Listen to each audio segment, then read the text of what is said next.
At andito nga tayo sa Japan, mga sis. Chares.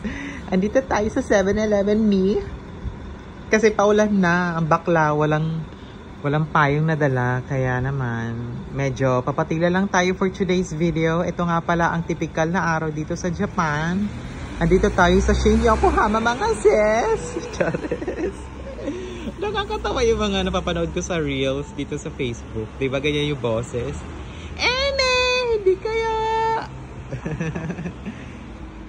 So, Fit Care. Ito yung mga tipong parang Watsons. Ganun. Meron dyan mga beauty products, pharmacy. Yan, Fit Care ang pupuntahan nyo pag nandito kayo sa Japan. Ito ang typical na araw dito sa Japan. Kaso nga lang tayo is, nagpapatila tayo kasi nga umuulan. Wala tayong dalang payong ni. Nanggaling kasi kami doon sa Sakura picnic.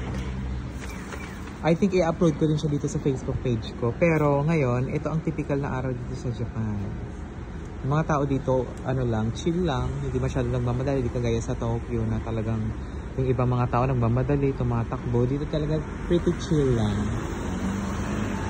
Kung nakikita niyo yung mga apartment buildings, it's like condominium sa atin. Yung tipong pwede ka mag-rent, pwede kang tumira.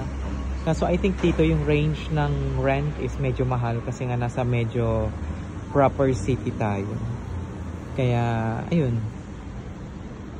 Pretty chill lang. Kaya kung bago ka dito sa page ko at napansin mo itong vlog na ito, nako, mag-like at follow ka na. Para naman ma-shoutout kita sa next vlog. Okay? Love you, guys.